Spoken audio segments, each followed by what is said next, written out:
First things first, how are you? Good. How are you, man? Yeah, it's a Okay, pleasure I'm doing okay.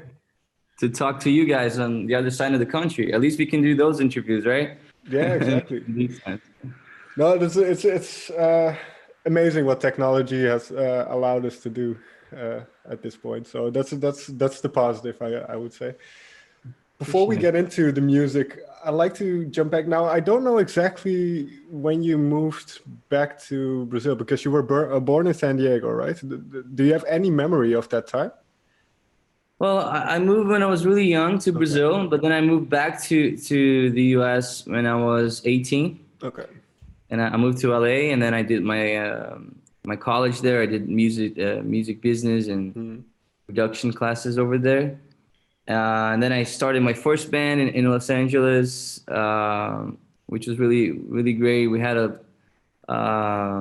won a Grammy amplifier, which is an award for like starting bands, and we did a couple of touring there. It was really good times.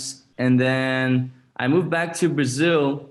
Well, we had a little disagreement in the band, and then I moved back to Brazil just to like go see my family for a bit. The band was over, and I was like, damn, this was, all I invested all this time, and I thought the band was gonna be my thing, Sure. and so when the band ended, I moved back. I started to reflect on things, and then I wrote this song, "Hear Me Now," which was a song that it was a conversation with my dad. Like the lyrics is really like positive, and it was a lyric like that I almost did to myself. I was like writing, "Hey, everything's gonna be alright, man," and it was hard times. I almost thought of like changing careers, like going Okay. to do marketing or something else, because music was hard and all that, those thoughts that comes in mind. And then, well, I wrote "Hear Me Now" with Bruno Martini. We did like 5 songs together. We did an EP. Sure. This is when I met him actually in Brazil. And then, well, "Hear Me Now" was different than the version that everybody knows nowadays, And then Alok listened to that, like the first demo of "Hear Me Now," and he changed and he mixed it into like an electronic, more up tempo, upbeat version. And then everything went like super fast after we released that track. Like 6 months after, um, I started touring with Alok. We did the promo of the Mhm. song, and it went like it's funny because like here in Brazil, like electronic music wasn't. I mean, it was popular, but it wasn't that big. Sure. And so we broke like some how do you say, some barriers? I don't know if that works in English. Yeah, that makes sense. Yeah. So it was really crazy, and then we started touring around. We did a couple of shows in Europe. We did Tomorrowland Mm. 2 times, and yeah, everything went super fast. And then we did a couple of collabs together. We did "Never Let Me Go." We did "Ocean," and I got into the electronic world at first, and then. But like my thing is like guitar and vocals, So I'm a Right. songwriter, right? I'm a singer-songwriter. And like the last 2 years, I started changing a bit the direction of electronic because I like electronic music, but it's just not what I do, I do Sure. the composing part and the singing part and then so this recently I've been working more on like working with different producers, trying to find different sounds and the last track that I released, "I Got You," is a Mm. mix of like we wanted to have. I worked with a Netherlands producer, Okay. right, Remix, and with Anouk, right? She's a composer of the Sure. track as well, and it was fun because we were just like he asked like, "Hey man, what do you want me to listen to something like so we can go in a direction?" And I said, "No man, you know what? Let's just create out of nowhere. I don't want to show you anything. Let's make something new." Mm. And so me and Anouk, we worked on the lyrics and on the melody. I worked on the guitars, and then he came with this beat that it's like almost, it's almost reggaeton. It's a mix of a lot of things. I don't know. And it's funny because he said, "Hey man, this is like, it sounds like Brazilian funk, right?" And it doesn't sound really like Brazilian funk, but it sounds something like different, And I really like that, because he had this impression of Brazilian funk going that way. So Mm. so in the end, it became like a mix of like Coldplay, Sure. and up tempo dancing Latin music with I don't know. I really like what it became in the end, And yeah, so that's the last song.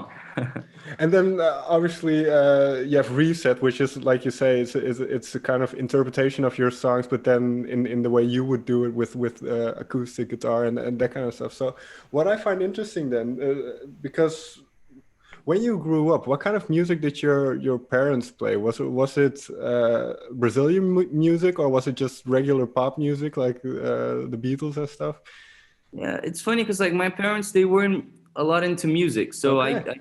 kind of dig up myself, you know. Okay. They would listen, yeah, they would listen to like pop music. I don't know, like Seal. My dad would like had a CD in his car with like a lot of different songs, with you know. Hmm. I heard to some Brazilian music, but not a lot. I mean, I never listened a lot to Brazilian funk. Now that I'm older, I'm starting to you know look in different sounds and bossa nova and you know Caetano Veloso and all that. You know the Brazilian stuff that is really good. Hmm. But I started. It's funny. Like I started liking Blink-182. You know, Okay. when I was 14, I had my first band, and it was a rock band, and I liked punk rock, like Sum 41, you know, that kind of music. And then as I was growing up, I started listening to more like the Beatles, you know, Jimi Hendrix, and then British pop. I love the Oasis. I love Right. Coldplay. Um, so then you know it's a mix a lot of things, and of course I think the Brazilian sound is always in me just because I live here so long that I Sure. listen to music out there. You know, I'm just everywhere I go, I hear like Brazilian music. So it's of course I think it's an influence in my music as well. Well, because what I find interesting is when you're 18, I suppose it's quite a big step to move to another country to pursue this idea or this dream you have. So what motivated you, and what kind of got you ready to take that step? Well, I think like I sang in English at first. It's funny, like even living in Brazil, I love like songs in English, you know. So it Mhm. was like, all that I used to listen like the most, and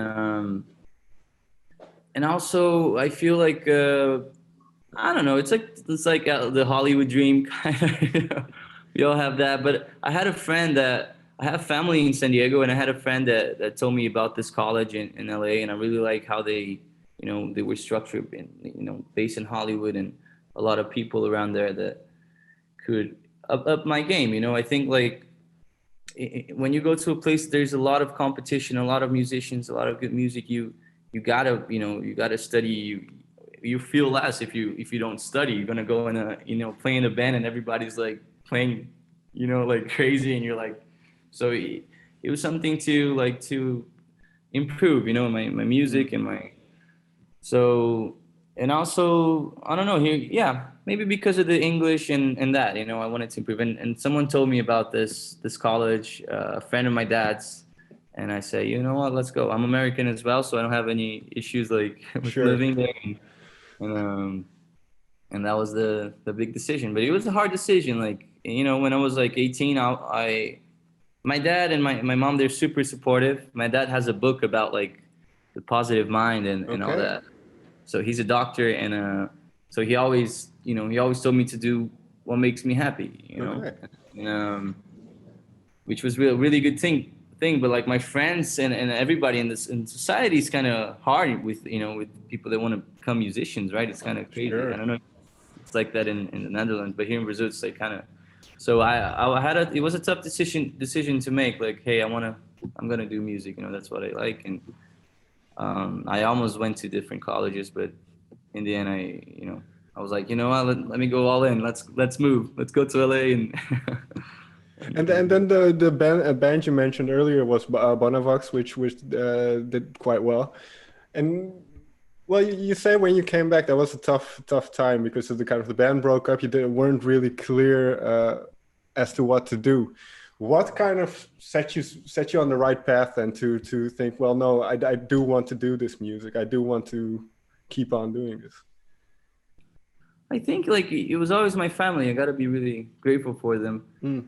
Um, I had like a couple of songs. I when I got to Brazil, I was still thinking and not doing like I was in between. Like wait, should I do this or not? And then I met Bruno and we started doing music. It was all kind of automatic, you know, like, you know what, I'm already doing this, you know, and even I was still like thinking if like this was it, but it was kind of fast also. Like we did 5 songs. It took like, okay, actually it took like more than, it took like 6 months. So we started doing a lot of music. And then once we started doing a lot of music, I'm like, you know what, let me, you know, do a second chance. And also my parents like, hey, you already invested all this time. You didn't lose time, you know, when you, with your band. Because in my head, I had this crazy teacher. I don't know why he said that, but like he was giving a class and he said, you know, if you're 25 and you don't have anything yet, then it's like the chances are probably zero that you're going to become something. And I'm like, wow, this is like really tough. You know, who says that, right? But when I was 23, I moved to Brazil and I was like, I'm old, you know? So in my head, I was like, man, I have to like do things fast, you know? So I gave my last shot almost, you know, Okay. with Hear Me Now, and everything went well. Thanks God, you know. But, you know, it was just, I'll never say that to anybody. Like there is no age, right? I was gonna say that's not very good Like, advice, especially to young people, I think. exactly. Yeah, it was crazy, right? And I will never say that. And it's like we always have time, and there's always time to do new things and beautiful things that can become, you know, huge. It's like it's Yeah, about doing good stuff and having a good project. And it doesn't matter like if you're older, if you're, you know. sure. As long Yeah. as it's good, people will respond. Because I've spoken to artists who didn't start making music until they were 40 or 50. So there's no rule to it. You can do it whenever you want. But then everything did work out, and you start working within this EDM scene. What did you take away from? Because like you said, that wasn't your own kind of natural way of making music. So what did you take away? What did you learn from working with these people and people like Ayalok and Bruno Martini? Well, the electronic scene is very. It's funny because I listened a lot to it because just because I was going to parties sometimes, and you know, and it's everywhere, right? So it's really cool, and it's different. It's different to write electronic music because you know you're writing songs that people can sing along in clubs. So sometimes you know more easy lyrics, but lyrics that really connect, right? And so people can. Um, what I learned from it, I think it's like I wasn't like a lead singer in my band. I was like a backing vocal singer, and I used to sing like a couple of songs, and I always had the guitar with me, you know. So I had to learn really quick to like just get the mic and you know make people jump, you know. So it was a really a good class with Alok, you know. It was yeah, it's a different world. It's really fun. I love playing. I did a lot of shows like in clubs and festivals with you know. It's amazing. But now I think I like more to like sit, have my you know my mates, my musicians with me, and you know jam. I want to do like when I released Reset, which is the acoustic album, we wanted to do like a tour, an acoustic tour. You know, so play in a couple of cities. You know, in auditoriums, right? Theater, Yeah, like yeah, auditoriums, yeah. auditoriums, right? So we wanted to do. We had like all this tour planned out, but unfortunately the quarantine came and you know that the COVID and so. But I still want to do that. You know, it's something that I want to do. It's like I've been 3 4 years doing. I mean 3 years doing like all electronic. It's up tempo and jumping and all this craziness. You know, 4 shows a night. It was crazy with Alok because you know the routine was like absurd. You know, like 3 shows one night and then 2 shows the next night and then 4 shows the next night. So Wow. it's like you know we would do a show and we had to run and get the you know go to the go to the plane and then stop to a small city and somewhere else and you know sometimes we didn't know the name of the cities you know because it's so That's fast crazy, yeah. and it was really nice. I loved it. You know, it was like adrenaline and all that. But I think now I'm more into doing one show a night and but having this really special thing, you know, and having like a, you know, a dynamic, like telling a story in a show and doing. That's what we want to do in this next tour. And it's just like you know having it all break down and I feel like it's kind of the mood that the world is right now too. You know, I think you know everybody's more like you know like let's stop everything. Let's reflect on things. I mean, we had to stop. So Sure. the moment that we are asking, and for more chill stuff, and in a sense that. Sure, sure, definitely. And I can imagine with kind of the way the songs are on Reset, there's perhaps more of I don't know, more of a sense of intimacy or a sense of connection that people can make, because it's not these huge fields full of people. But it's kind of you can really clearly hear the words. It's a different kind of experience, I would say. Uh, For sure, yeah. and especially so, well, one that stuck out for me really was Ocean, reading about the story how that song came to be. That was very, very yeah, very inspiring. So and I do think that the acoustic version is it kind of fits the song, if you know what I mean. So how did you start to reinterpret these songs for the acoustic album? Well, at first we wanted to do something really raw, like just me and the guitar. But Mm. then we record all that and we had the album done. But I was listening to it and I was like, hey man, this is just like, this is the same almost. I couldn't feel like something. So we stopped everything. I called like different musicians that I really like, and we started this album all over again. Like my producer was pissed at me at some point, but in the end he got super happy, because I said, hey man, let's do everything all over, and he was like, no way. Yeah, you can scrap the whole month of work before. Exactly. But so then we started song by song. We did like different. I got Hermes Hayes, which is a great guitar player, and we started like going like song by song, like getting like different sounds. And I wanted to do like a new version, like that's what Sure. we did there. We tried there. So for Ocean, the song starts on the guitars, and then we say, hey, you know what? Let's start on the piano. Let's do something different. Let's make a beautiful, like, I think the song asks for something like reflective. The whole, I Sure. think the whole like album, it's really reflective, um and how can I say? Yeah, it's something like, I think it's a song for people. It's like an album for people to listen at their homes, right? So Mm. it was also perfect for the time. Like the timing was in the end was good, because it's an album that you can, you're just in your house and you put your headphones and we put a lot of work in there and finding the right like timbres and the right sounds and the instruments in every song, and having like structures that would make the songs. I mean, it wasn't that hard to do because they started that way mostly, right? Mm. In the guitar. So, but it was like taking out a lot of elements and making something different, right?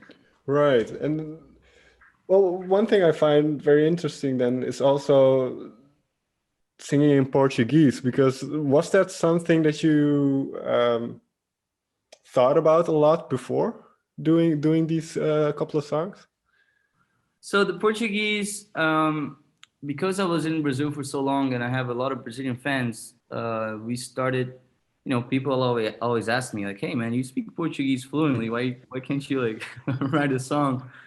And it's funny because it's really hard to make a song in a different when you're used to doing it in a language, Sure. and you do a different one. It's like going from it's a new thing. It's really Sure. challenging, and so it took me a while, like before I could do something that I really liked, and the Tudo Que Importa track, it's a track that I feel like it's it fitted for like in the album, and it was supposed to be the first one because the message is really a message that I could write the song in English and it would have like it would fit to my songs and in Okay. the way I write in English. So it's something that describes my, in a way, how can I say that? It's like, yeah, I think it's a song that it represents me. That's the word. Fair enough. And well, I think that am I right in saying that the translation is all that matters?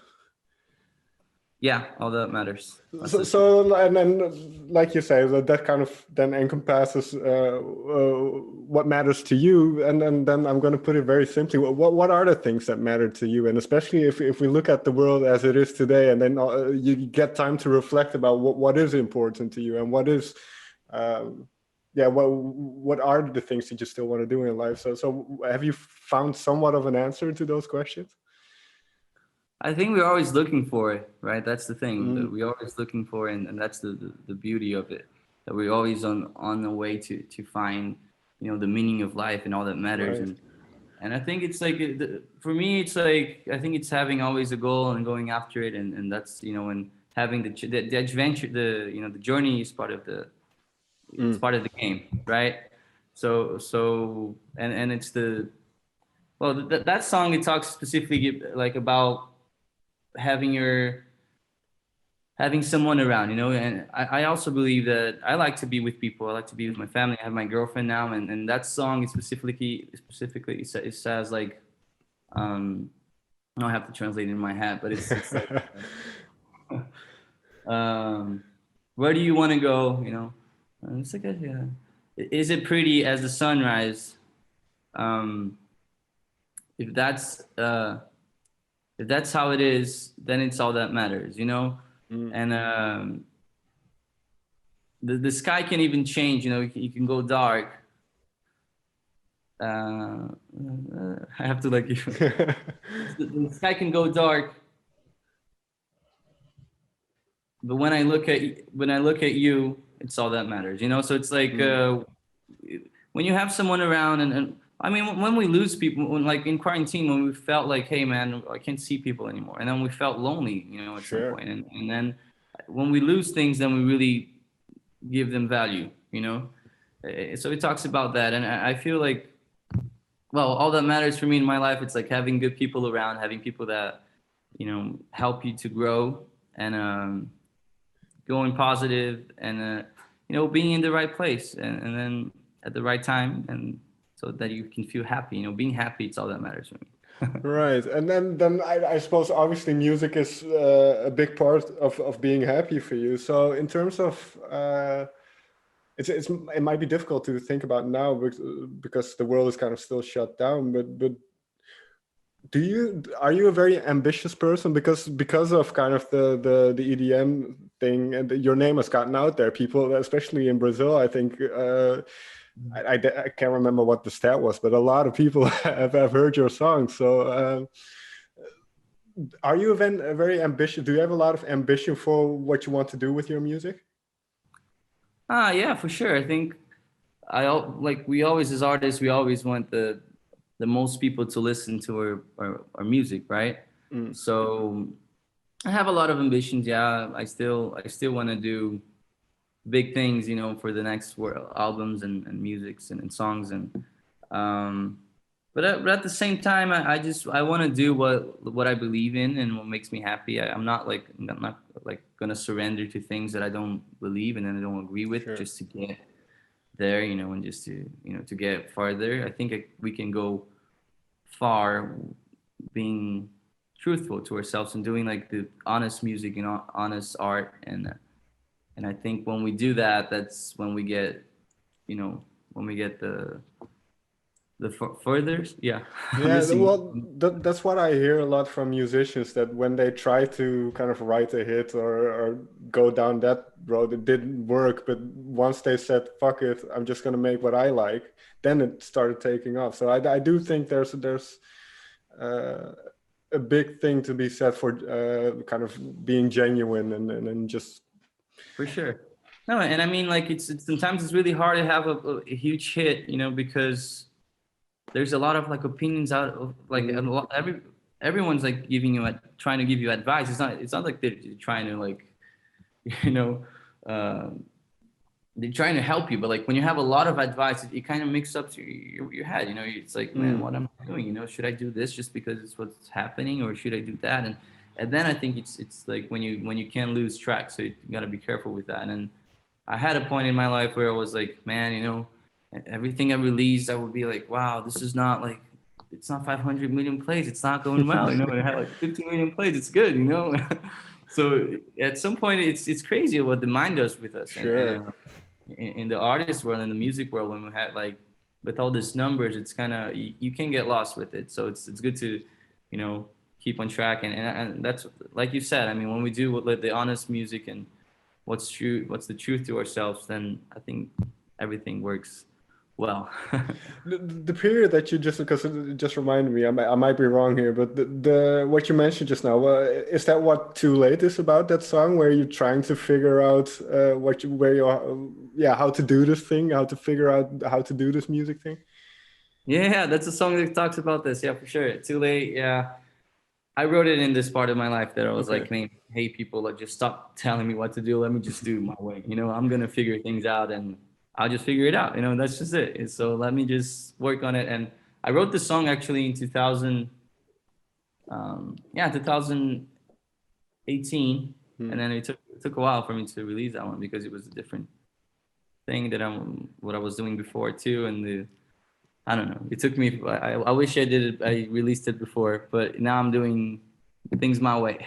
Well, yeah, Mm. to round off then, is this kind of the new, and then as the title Reset kind of captures, is this for you kind of it's gonna sound weird, the new you, the new kind of a new Yeah, chapter yeah, in for what sure. you're trying to do?